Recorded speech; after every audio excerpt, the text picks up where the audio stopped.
We're here, guys. Okay, I'm your host, Stephen Vanover, here on the Sports Talk Line Network, where we talk sports 24/7, 365. This is the Roundtable. We're wrapping up and heading up towards the end of our NFL Draft review. We're doing the NFC South today as we go around the Roundtable. And we're going to start with Nate Dowdy coming up first. And Nate, I believe you're going to take one of your favorite teams, but they don't have one of your favorite quarterbacks anymore, the Carolina Panthers, right? Yeah, it's a crying shame. Cam Newton can't find a job. Oh my God, who would have predicted? The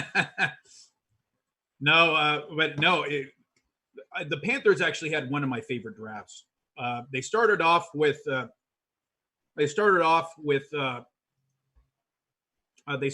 Brown from Auburn, who fell right into their lap. And it was interesting come draft day. We were interested to see if they were going to go Isaiah Simmons or they were going to go Brown. They took Brown. They took the penetrator up front.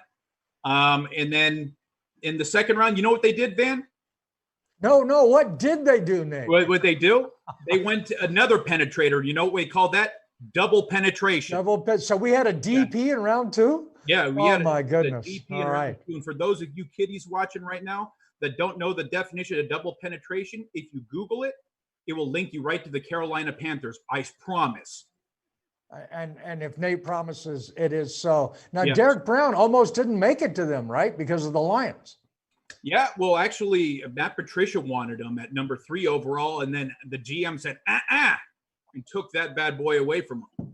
But Yatir Gross-Matos, who they got in round 2 to finish off the DP, really had a lot of production at Penn State. I know a lot of people were talking about him either going 10 to 15 spots higher, even as high as 17 to the Cowboys. So excellent value with the left end. And guess what? They drafted another guy the year before in Brian Burns from Florida State, who had a great rookie year. And you know what happens when you get a DP with another D end? Nate, what happens? We call that a gangbang. Oh. And then when you get a gangbang together with a bunch of black men on white quarterbacks, because who are they going up against? Tom Brady, Drew Brees, Matt Ryan. We call that an interracial gangbang. That's what the Carolina Panthers are gearing up for next season. Well, this does explain why I've seen you passing out the Photoshop picture of Tom Brady in fishnets. Hey, what happens? Whatever turns Tom on. Well, what kind of a grade are you giving them with this draft? X? I'm giving it an A. I'm giving it an A because I'm not done, Stephen Vanover. Oh. I am not done. And guess what they did? Guess what they did at the end of round 2? They got Jeremy Chin, probably the most versatile safety in this draft, can do everything. Ran into 4.45s in the 40 from Southern Illinois. A lot of people did not buy into him because of the small school talent. Yes, Van? Well, I could definitely see your chin at the end of a DP. Oh, hey. Are we going full circle back to the human centipede? I'm not going to let it go, man. I got copyright over that shit, Van. I'm not going to let it go. I got copyright over that. All right. Well, enough about your pride. What about Troy Pride?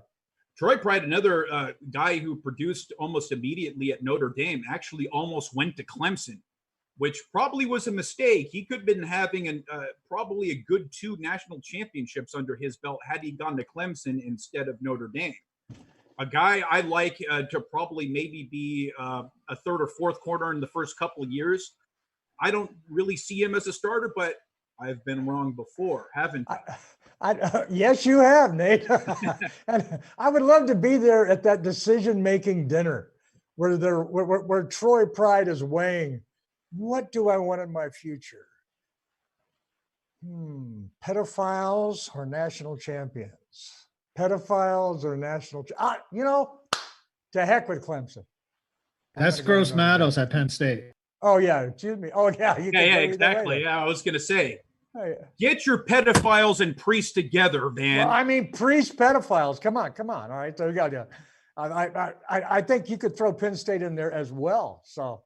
And what happens when we get the 3 of them together? We're back to the gang again. Okay, all right. Yeah. All right. I think we're getting a little bit too graphic for when is yours going to be over, Nate? That's what I want to know. Okay. Yeah, okay. Anyway, Troy Pride, I think, could really be a good player in about 3 to 4 years from now. But anyway, they went defense all in. I think they could really change the landscape of their defense with this draft. 2 to 3 years from now, I think completely different team on defense. So I give them an A. Now, Tom, what do you think about what the Carolina Panthers did? Would you have gone Isaiah Simmons at number 7 overall, or do you like the pick in Brown? I think with the selection of Brown, it was more because he has a defined position. And like you mentioned, you know, they already got Burns they drafted last year, right, for Carolina? Yeah. So usually what you need to do, like this is kind of Van's calling it the 49ers model. I'm going to call it the Giants model because this is what they used in 2007, was you make that defensive line elite. And with the selection of Brown, you're making a strength even stronger. If you're able to make one of your units superior, especially if it's the defensive line, if you have a great defensive line, that means you don't have as much pressure in the secondary or the linebacker level. So, and also too, you got to build for your division. You're facing off against 2 to maybe 3 Hall of Famers. 2 of those quarterbacks have won Super Bowls. One of the other quarterbacks has made it to a Super Bowl. If they could have held on to it, that's a different story. So the Panthers are looking at their division and they realize they need to go out and they need to establish their defense, which is something they did in selecting Brown. Brown has a set position. Isaiah Simmons, he could be the Swiss Army knife. And I think his versatility did hurt him in this draft. That's why I think the Carolina Panthers kind of went away from it. But I think it would have been unique if they had Christian McCaffrey, who on offense is great running back, great wide receiver, pretty much does everything. And on the defensive end, they had Isaiah Simmons, who you could line up pretty much everywhere except defensive tackle. But the Panthers decided not to do that. So it's definitely going to be interesting to see the Panthers defense going on, especially they knew their draft sent the message they needed to upgrade their defense. Josh, how do you feel about the Panthers picks?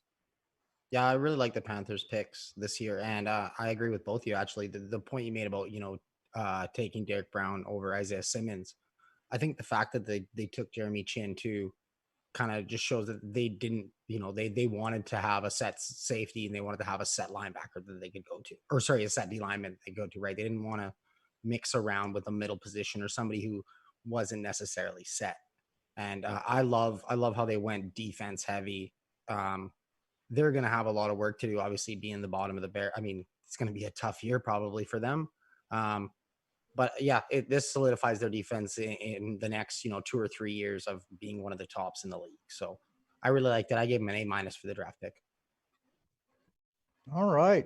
A-. Well, Josh, I just want to know, when you're interviewing Yetur Gross-Matos later this year, are you going to ask him if he thinks he can live up to his double penetrator nickname? No, I will not be asking that. And I usually try to keep my interviews pretty, PG rated and don't talk about the human centipede. Well, we're talking up either gap. That's what you were talking about. Yeah, exactly. Is he more of a brown noser or is he a pink? Yeah, what else would we be talking about? Yes, you know what? I will note all these questions and I will ask them later on. Yeah. Okay. And Tom, I didn't catch your grade. I apologize. I'll go with B+. They had a strategy. They stuck to it. It all depends on, Brown versus Simmons, I think, will be the one that decides how successful this draft is. Yeah. You guys pretty much touched on everything. I don't think I need to expound too much on top of it. The Derek Brown is a solid pick. He dropped a little further than I thought he would. I actually thought there was a good chance he could go, in the top 5. Gross-Matos, I think is a solid pick. Chin shows that what they're wanting to do. I mean, it's a totally great defensive pick. I also like that they went after this way, because on offense, I mean, yeah, you can always use some help, but they really are at a point on offense, correct me if I'm wrong, Nate, where they need time to gel. They've got their skill position players. They've actually got an offensive line that, they've got tight end working. They need time to gel, don't they? Yeah, I don't know. I mean, I think what I like about the draft was they stuck to their board. They didn't reach for need. They could have easily expanded and built around Christian McCaffrey, but instead they wanted the identity to be through the defensive side of the football, and they stuck Smart. to their board. So I'm never going to begrudge any team for sticking to their board instead of reaching for need. So that's another reason why I give them an A. Well, defense wins championships. I give them a solid B as well. And as we work around the room, Tom, you are up next, and I believe you have the New Orleans Saints, yes? Yes. Who that? The New Orleans Saints, who are probably still holding a grudge against NFL officials and believe that they should have been in the Super Bowl 2 years ago. And they've had some brutal losses in the playoffs in the last few years. Just brutal, to say the least. You keep on thinking, is this going to be one of the teams where they're going to take that horrific loss at the end of the season and rise above the next season and win the Super Bowl? So far, that hasn't happened. They've come close. And with their first pick, they selected center Cesar Ruiz out of Michigan. Looking at this pick, I think Ruiz is a great talent. I just think, though, the Saints had a bigger need at tackle. And since there was a run on tackles, for example, I think Austin Jackson, I think a lot of people projected him to still be there when the Saints selected. That could have been someone that might have fit, but since he was off the board, this is something they went with. It's just Eric McCoy is the Saints starting center. He started all 16 games last year. So you got to wonder what the strategy is with there. Usually with your first round pick, you want someone who can come in and make an immediate impact. So you got to wonder if they're going to maybe switch Ruiz out to another offensive line position. Their third round picks I really liked. Zach Bond, for linebacker from Wisconsin, he dropped to the third round. I think he's a big time value. A lot of people thought he would be a second round pick, maybe even sneak into the first round. But I think at the third round, that's a great pick for him. The Saints, as great as their offense is, they got some high powered opposition. They need some playmakers on defense. And I think Zach Bond could be that selection. And also another pick that I'm a big fan of is tight end Adam Troutman from Dayton, 6'5", 255.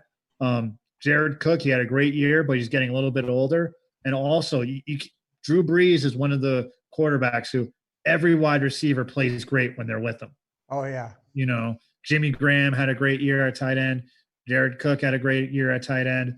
So, if you're a tight end and you get drafted by the New Orleans Saints and Drew Brees could be your quarterback, be like, no what? I'm happy with that. There could be a lot of 2 tight end sets. Sean Payton is very creative offensively. They could find ways to match them up. So it could totally work out like that. The 7th round pick, they drafted quarterback Tommy Stevens. I think that's more for, later on because they got Jameis Winston as a backup. And they also signed their backup from last year. But Nate, what's your question? Well, I don't have a question. No, just an interesting story about Tommy Stevens, the 7th round quarterback there. Actually, the Saints gave away all of their 7th round picks to the Vikings, I believe it was, with the trade up to get Troutman, the tight end. But they were in talks with Stevens. This is the Viking. I'm sorry, the Panthers. Matt Rule. Yeah, he wanted him. Go ahead. Yeah, it was Matt Rule and the Panthers who wanted him, and Stevens went absolutely quiet on the Saints. Basically gave Matt Rule his word because he had a connection with Joe Brady that he was going to sign with the Carolina Panthers as an undrafted free agent. But the Saints went ahead and gave away next year's 6th round pick to get back into the draft to take Tommy Stevens and say, up yours, Carolina. Sean Payton found out about it, that there was, that the Panthers were coming after him and that there was an agreement in place as a UDFA. And he said, you know what? Boom, just what Nate said. And that is the kind of stories and gamesmanship that makes the NFL draft so compelling. Because what's going to happen with this kid? Is he just going to sit around and not do anything? No, man. Peyton's going to look at this kid and try and find out ways to use him so he can stick it in the Panthers' eye every week, right? Well, the funny thing is he's very similar to Taysom Hill. Yes. I mean, he's a big guy who did a lot of running at Mississippi State. So it's kind of interesting because they have Taysom Hill for another 2 years. They have Jameis for this year. They might have Brees for another 2. I don't know how they're going to be able to keep him on the roster. for next year. So at the end of the day, it might be Carolina who ends up with it. True. Well, I think, you mentioned a key point. They say Tommy Stevens, he has the athletic ability just to potentially play another position in the NFL. So this could be something where, they come up with a gadget play or a new wildcat formation, or even make him, a holder or something like that. They could do some trickeration on special teams. So that's kind of something too. He kind of has the size maybe to be a tight end. Usually a lot of times college quarterbacks can swing out to wide receivers in the NFL. You've seen that with Cordell Stewart several years ago. So that's something that they could do. But this could also be the Frank Underwood pick of the New Orleans Saints, where they say it's definitely a Frank Underwood pick. It's definitely where it's like, oh, really? Who are you gonna get? Oh, you're going dark. Yeah, no, we're gonna draft you. Sorry, so Tom, we're making a choice for you. Tom, what are you giving it? What's your grade? You know what? I was leaning towards an A, but I see Cesar Ruiz potentially being might not even be playing if Eric McCoy still plays. So I kind of see this maybe being a B plus. Not unless somehow, some way, the Saints move Eric McCoy and get a tackle or a draft pick to solve that problem. So I would go with the B plus. All right. Well, moving around the room, Joshua, what do you think about this, man? This is the Saints, man. You know a lot about them. You cover the Rams, and of course, the Rams and the Saints are linked right now. There was no PI. No, you're right. That was not pass interference. It was clean. That was assault, man. And Des Bryant didn't catch that ball either. That's right. My favorite it thing was is a touchdown. My favorite thing is watching it. He even looks back and he's like, he Yeah, knows like, he's what? about to get. He knows he's about to get it, and then it just doesn't come. So he puts his hands down and he's like, okay. So as far as Cesar Ruiz goes, I think he's definitely going to move to guard, is what I'm hearing. Because you said they already have a center. Just with the sheer, like, they only have with the 4 picks, it's hard to give them an A as much as I do like the draft. I really like, the tight end. I think he's going to be a big weapon. Add a little bit more for Michael Thomas. Now they can split it on both sides if they need to with a tight end, like you said, out of the double tight end formations. Really like that. Zach Bond at 3rd round at 74th pick. That was a steal. He's probably going to start, next year. So I'm going to give him a B plus as well, just because it's hard to give them an A with only 4 picks. How do you feel, Nate? Oh, man, I love the Zach Bond pick. That's actually one of my favorite picks in the draft. I had him as a top 25 player. Yeah, look at us all nodding. So I was screaming for the Cowboys if the draft went a certain way and a certain player by the name of CD didn't fall into our lap, I was screaming for Bond, even in the 2nd round. So that was one of my favorite picks to get in the 3rd round. I see it differently. I think Cesar Ruiz can start at center as a rookie. They're great on the offensive line. I was curious where they could potentially upgrade. I think Cesar Ruiz is an instant upgrade here. I'm more curious than anything about what they're going to do with Stevens and they're going to do with Troutman. Yes. So, and if you're talking about giving the benefit of the doubt to someone, it's definitely Sean Payton in this situation. So I give it a solid B. Yes, Tom? Yeah, I kind of agree. And I feel like there's more excitement around the 3rd round picks with Bond and Troutman to see how they'll be deployed, because Bond dropped down in the draft. A lot of people thought he'd be gone by the 2nd round. And if the linebacker from Wisconsin ended up on the Cowboys, I probably would have taken a hiatus from this production for a little bit. But also, the idea of Troutman is going to be interesting going forward too, just because, like we mentioned before, it's a system where Sean Payton has used their tight ends very well. And this could be something, you could always use a dual tight end set. I don't think he has the speed to line up at wide receiver, but there's many different ways that you can deploy him. Van, how about you? How do you feel about that? All right. I get this. I've seen other pundits talk about it. We've talked about it on here, how it's tough to give these guys a really good grade with only 4 picks. And I get that.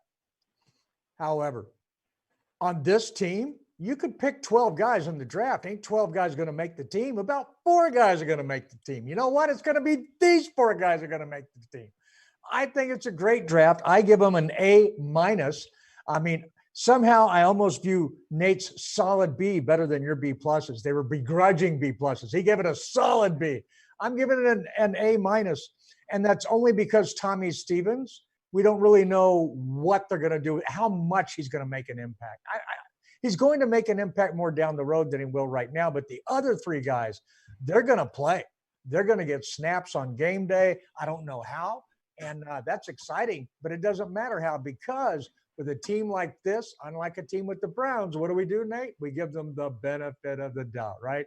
So A- all the way with me. Just another really solid draft following their board. And then down there in the 7th, let's trade a little bit away of the future and get a little bit in somebody's eye and get a player I want. So that is classic Sean Payton, just well done all the way around. All right, it's time for the Falcons now, and I believe it's time for Mr. Joshua Griffith. Sir, what do you got on the Falcons? Should they just pack up and go home now? Jeez, yeah. It's going to be a tough run. I mean, they had a solid last year too, to the end. And I thought they showed kind of more of the team that they could have been throughout the entire year. I think that, their defense was good already, and then they decided to just add players to it. I mean, they're obviously just hoping that Matt Ryan and Julio Jones are just going to get back into magic. Because, they just drafted the center. They didn't draft any skill positions to help on offense. They drafted AJ Terrell in the first round, 16th overall. I don't know about the pick. I mean, I probably wouldn't have been my corner pick on that one. But, I'm not the Falcons, so they obviously know their needs. Marlon Davidson, D-line, Auburn. That's a pretty solid pick. Kid's got some good hands. He's going to get in some sacks and get in games for sure. Matt Hennessy, like I said, they drafted the center out of Temple. He's going to be a backup, maybe be good in a couple of years. Mikael Walker, linebacker, Fresno State. I like this pick. Coming in the 4th round, I thought it was pretty good value. Upgrade their defense, like I said. They drafted again another defense safety in Jalen Hawkins and out of Cal, and then of course the picks that I know everybody loves, including Nate and Steven. I know, I can see that you love this one too. The punter, Sterling Hoffrichter. Oh, what a name! What a name! That is an all NFL name team right there. And I don't know. I mean, I'm sure he kicks the ball. Who cares? It's a punter. He's from Syracuse. So franchise through that. Okay, well, you know what, Nate? I get the school teacher vibe from you sometimes, and other times it's just like it's the drunk guy talking about the human centipede. So I'm gonna let you go first on this one, and we'll see what Nate we get. Oh, I'm the school teacher in this motherfucker. I don't care what Tom says. Anyway, AJ Terrell, no matter how you split this thing, was a massive reach. With that being said, there's no way on their board they had AJ Terrell over CD Lamb. There's no way. But thank God. Thank you, Atlanta. Thank you, Hot Atlanta. Thank you for the pain I'm going to inflict on the ears of Tom McAllister through the years and the chanting of CD Lamb. And I just don't know a direction they were really going. They were clearly reaching for need than they were sticking to a board. And if you want to look for an example of teams that go that direction, they're usually drafting in the top 10 in the draft. I think their coach could be one of the first guys fired. I was actually surprised they didn't fire him last year, Dan Quinn. So listen, if you watched the national championship game last year and you saw what Jamar Chase did to AJ Terrell, that dude should be doing 3 to 5 years right now. He should not be being drafted in the top 10 in 2021. So Jamar Chase, 3 to 5 years for what you did to that poor man Terrell. Van, what do you think about this crime against football humanity again in the national championship game? It was a crime against nature. And all. Oh, before I get going, Josh, what grade did you give the Falcons? C+. C+. And Nate? I'll go a D+. D plus. Ooh. I'm being positive.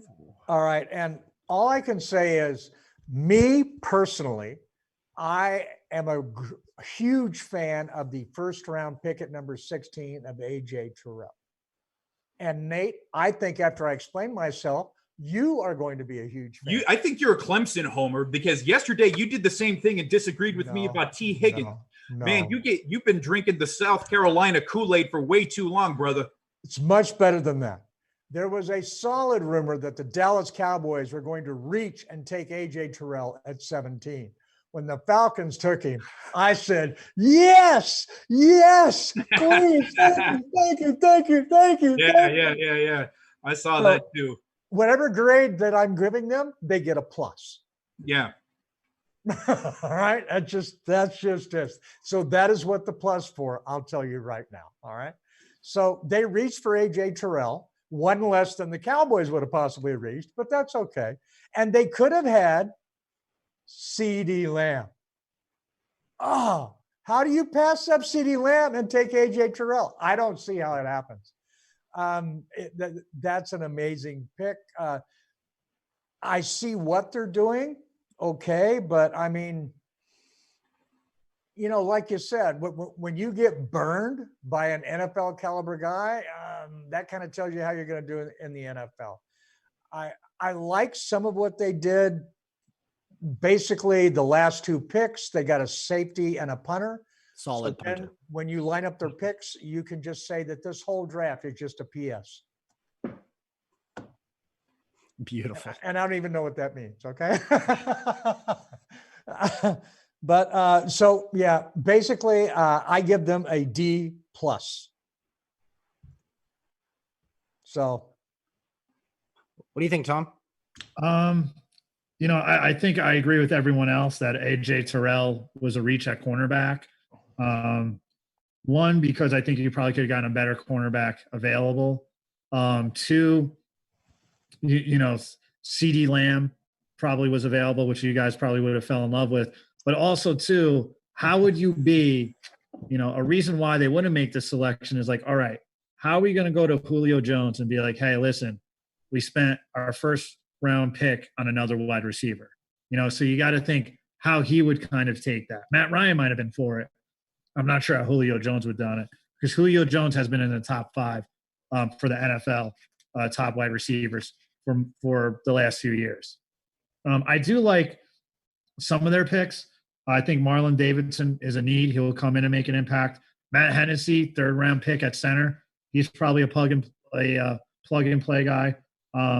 Mikael Walker, linebacker from Fresno State. He's a balanced linebacker, and I think you get value for him. So I see, their 3 middle picks will come in and they'll contribute in 2020 for the Atlanta Falcons. Grade-wise, I think the AJ Terrell pick is still a head scratcher, so I'd give it a C+. You got anything else to add on, Nate? Yeah, well, it's interesting because had they gone with CeeDee Lamb, it would have been the 3rd first-round pick they would have invested at wide receiver, because in 2018 they drafted Ridley, actually from Alabama. So right. It would have been interesting to add CeeDee Lamb on top of that, build on that strength. Which is what the Cowboys did, right? Yeah. So it's interesting. You could I think it's the way they clearly reach for need. It's 2 teams I think you can watch going forward. Look at that decision and see what happens next year. I got a question for you guys. Do you think that Atlanta would have been smart to maybe trade down? Absolutely. I just don't know what kind of value they would have had. Maybe even Miami. I don't think they would have traded up, because the only teams in front of them were Dallas, and they weren't going to go tackle like they Yeah. Well, hopefully he's going to be able to play in the NFL, but we're here to judge the draft, and it was a reach. Mm-hmm. So there you go. But I'll say this would have been interesting. What about if Philadelphia traded with Atlanta, 1 spot ahead of the Cowboys, and they go CeeDee Lamb? Well, that's what I was thinking, more like one of the teams kind of farther back who were looking for, help on offensive tackle, or they had a good guy. I mean, they could have dropped back to in the mid-20s and got Terrell easy. Yeah. But I think too, when the Falcons were picking, when the time came, anyone who you probably would have traded up for was already gone. CD Lamb, right there. CD Lamb, right there. And trading down would have been better than making a reach, I think. Oh my goodness, it's time. Get down. It's time for the Tampa Bay Buccaneers 2020 NFL draft grade. Oh, hey, and guys. that means it's my turn. And all I can do, this is the easiest thing in the world. Tom Brady, Gronk. Tom Brady, Gronk. A+. Hey, real quick, we got a chat from a viewer. They wanted to know, how did the Saints and Niners lose to the Falcons last year? Well, the Falcons, it's interesting. We go back to the Falcons pick. The Falcons always play the New Orleans Saints really tough. They're always, it's always a series that they usually end up splitting, no matter how bad the Falcons always are. So there's, no matter what, you could almost guarantee that the Falcons are going to play the Saints tough next year. Well, the Saints, the Falcons always get hit with critical injuries. They're either going to go deep in the playoffs or they're going to be hit with injuries that ruin it. And Ryan needs to have protection. He needs to have that running game in order for him to excel. And when they're clicking, when their offense is on and their defense is clicking, they are one of the toughest teams in the NFL. They're well coached. They have good players. Tom, what do you think? I think when you look at the Atlanta Falcons, they have a distinct advantage when they're playing at home because they're in a dome. So, you know, I think that's a huge advantage, you know, because Julio Jones and Matt Ryan, they have the ability to take over a game with the passing game. Yep. So that's something, you know, Julio Jones is a big time threat. He could put up 200 yards, 3 touchdowns, and that would be expected for him. So I think that's kind of something you got to keep in mind, you know, and also the Saints, it's matching firepower with firepower where, you know, they're kind of both comfortable playing in the domes. I think the 49ers might be a little bit of a surprise, but it's also, if you come up with a game plan, we're able to neutralize the pass rush, the 49ers can be exploited. Yeah, and it's interesting. Oh, go ahead, Josh. Yeah, sorry. I just wanted to comment and thank that viewer for the questions, because we didn't have to listen to Van go on and on. And on. But I mean, just like I said at the beginning of their breakdown too, right? Like, they had a really strong end to their year. And I think they showed in the end kind of more of what of a team they could have been. So I think it's going to be a really interesting NFC South. Sorry, go ahead, Nate.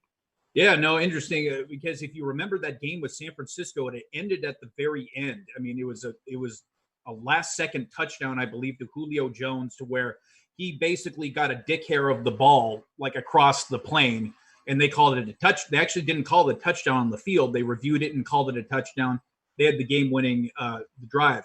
But I think what won them the game against San Francisco is they have a similar model on defense about the bend, don't break. We don't care about the yards we're necessarily going to give up, but if we're stingy in the red zone, we've done our jobs and we're going to outscore you. So I think that was an example of that game, is how they were very stingy in the red zone.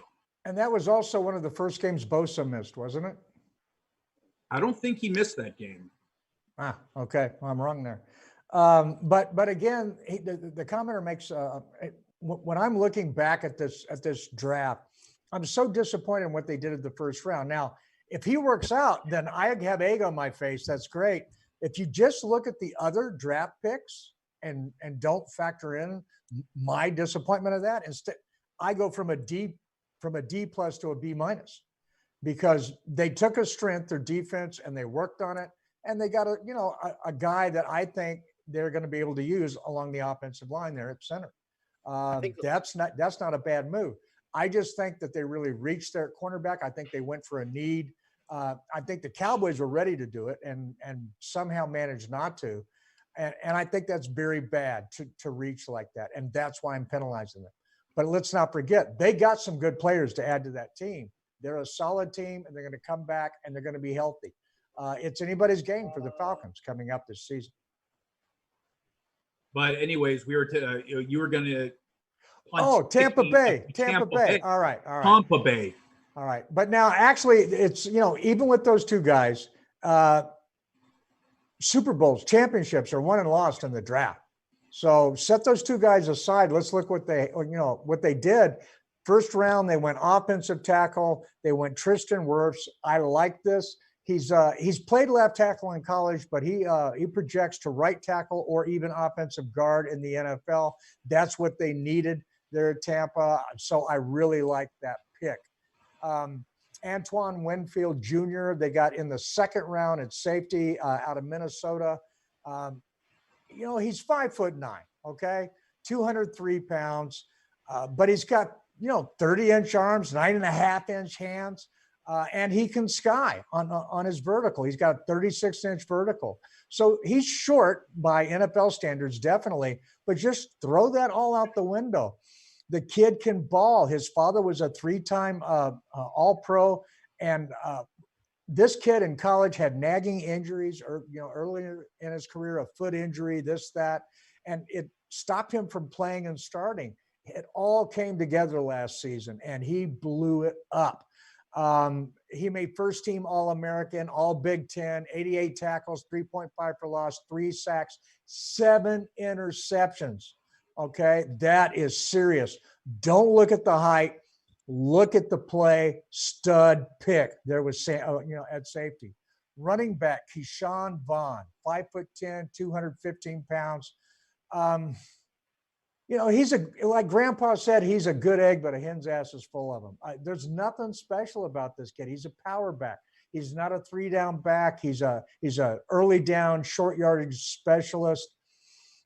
He may have some problems with ball security. He has kind of small hands, under 9-inch hands. He's a locker room guy, though. He put up solid stats in college because they just used him a lot.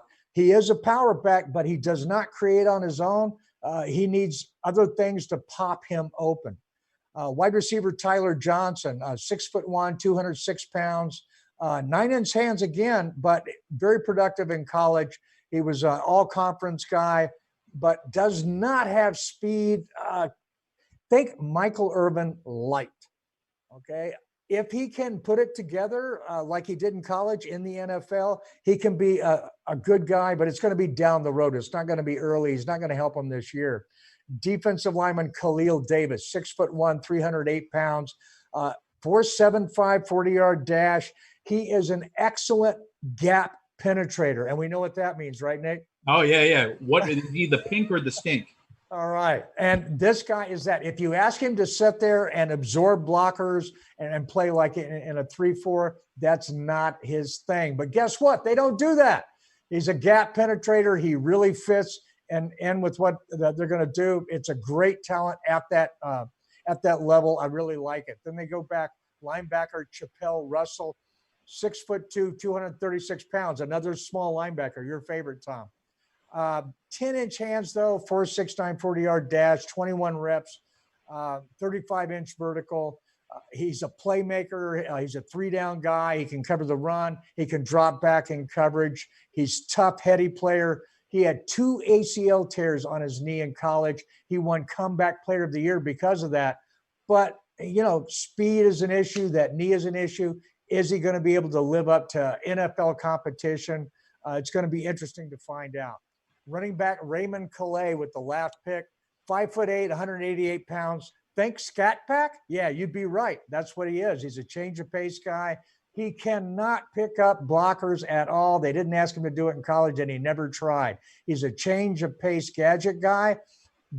Be interesting to see how they use him. He's a Bruce Arians guy. I really like the thought process of having him in there and to see what him and Tom Brady can do. I think it's a solid all-around draft. They gave Brady some support. They gave him some weapons. I give it a solid B-plus draft. Let's work it around the room. Josh. Yeah, I like the Tampa Bay draft as well. I mean, just the Tristan Wirfs felt is the 13th, and they got him, and more protection for Tom Brady. They have offensive weapons. It's really going to be about making sure Brady's safe all year long, so he can hopefully throw it more than 20 yards. Can he throw it more than 20 yards, Vin? Maybe. Okay.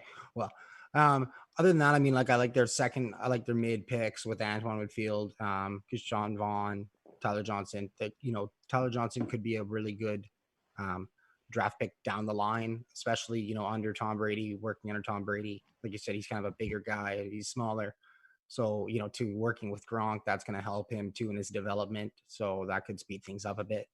I also gave them a B plus on this one. I liked it. I mean, there wasn't, you know what? No, I'm going A minus. I'm going A minus. Change it. A minus. Wirfs falling to 13th. That gives them an A minus. So you just didn't want to agree with me. That was No, it. I didn't. You know, that's exactly what it was. I thought about it and I was like, I don't want to have a B minus. He just said B minus. So All I'm right. sure that Nate's not going to agree with you either. So what do you think, Nate? Well, here's the thing. I think they panicked with the first pick overall. For the reason being, they were originally slotted to pick number 14 overall, and then they traded one spot up with San Francisco to go get the tackle. And I just get this image in my head of Tom Brady shrieking, going, "Ah, no protection!" And so I think it went exactly like that. Tom Brady shrieked and they panicked. They moved up one spot to go get Wirfs. Second round, one of my favorite picks. I love the Winfield pick. Great production. Is easily probably a top 20 talent if it weren't for the injuries. Fell right into their lap in the second round, right spot where he probably should have been drafted. I like the mix up with the back they got in the third round. They already have Ronald Jones, a guy who primarily does his damage in the passing game. I get him a solid power back here. Other than that, I get the feeling the Tampa Bay Buccaneers this season are last year's Cleveland Browns. A bunch of hype, a lot of stars around them, but just won't produce during the regular season. I really don't see them getting that much a shot in the arm. As much as I love the Winfield pick, I give them a C+. Tommy boy, what do you think, big boy? Well, I think too, the big acquisition is, of course, Tom Brady and Gronkowski coming out of retirement to play for Tampa Bay. But the Tampa Bay offense was not the problem last year. Turnovers were an issue, but you got Tom Brady to replace Jameis Winston, so the turnovers should go down. I think Tampa Bay, what they were trying to do is try to please Tom Brady more than they were trying to improve their defense. Because you're going to have, you got Christian McCaffrey who could take over a game in Carolina, Drew Brees, who's a Hall of Famer going forward. You need to establish that defense. If the Tampa Bay defense was able to improve, I think, they would be more Super Bowl contender, because one side of the ball doesn't win you a Super Bowl. I do think, though, I do think some of the picks were good. I just don't think they fit what the strategy the franchise should have made. They should have focused more on the defensive side. Tristan Wirfs, I understand, but I believe it took them to what? They only made one pick on the defensive side until the 6th round, which I think is something that tells you like they're just trying to build up Tom Brady, make sure he gets his numbers, all that stuff, but it doesn't build a winning team. So I'll still give it a B because I like their picks. They just should have focused more on defense more.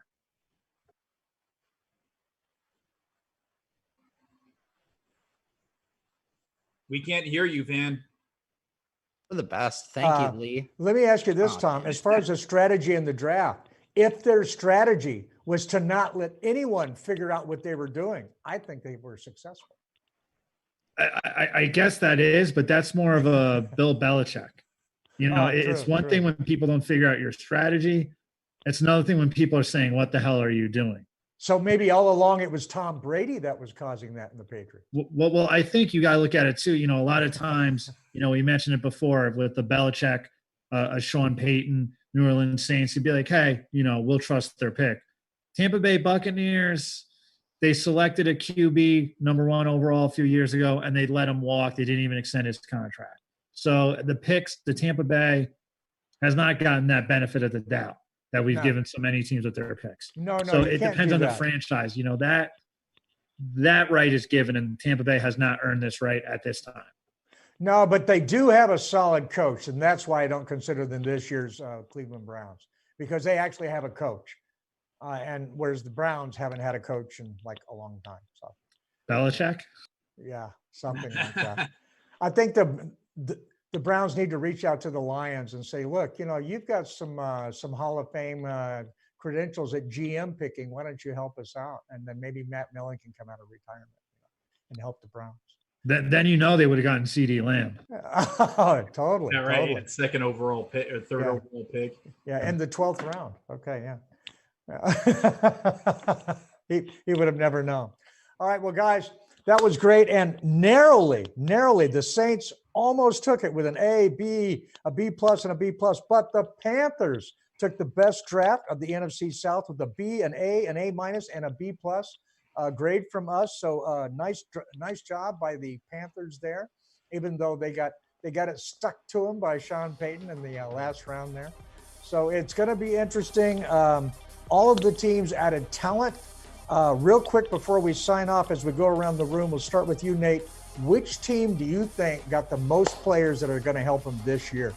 This year, definitely the Carolina Panthers, without a doubt. I mean, they definitely had the most holes on the defensive side of the football. That's the direction they went. I think they stuck to their board, and I definitely can see at least 3 starters, maybe 4 from the draft haul they had. Tom? I'll go with the Saints because I see 3 guys impacting right away and in a big way. All right, and Joshua? I'm also going to go with the Panthers on this one. Yeah, I see too many starters on defense just going to come in. Yeah, it makes sense, and I can definitely see that draft at this time as we go around the room. Before we do that, thank everybody for watching, and be sure and hit that subscribe button, that little notify bell. Thanks for the comments. We have an engineer, as you'll notice, that will bring the comments in if he thinks it's something that we can answer and deal with. So please do such things. And Joshua Griffith, we can find you on Twitter at Joshua Griffith0, correct? Correct. Right down here at the bottom, Joshua Griffin 0 on Twitter. You see it. All right, and thank you so much for being here, Joshua. Always some great insight. Thanks for having me, guys. It was great talking about the NFL draft. And hang around because we're going to be doing a follow-up show on this with the AFC South, correct? All 4 of us. And then Tom, always a pleasure. You can find you on at defends_com. Tom, always appreciate it. Hanging out in New York there, staying safe. Thanks for having me, Van. All right. And Nate, no remorse. You are the man on Twitter at No Remorse Sports. You can see it there on the screen. Man, it's a pleasure, sir. Yeah, it was great talking erotica with you. That's right. Well, I figured that you would do the David Carradine hang in the closet erotica asphyxiation, for us on the next show. Okay. That's next time. Yes. All right. Next time. And for everyone out there taking time out of their day, thanks so much for being here. Hang out. We're going to be doing this awesome. We got one more division to break down. That's going to be the AFC South. Then we're going to be coming back doing this get together, the round table, 2 times a week. It's going to be a lot of fun. So till next time, listen and watch like you play with intensity. Guys, it was a lot of fun. Thanks.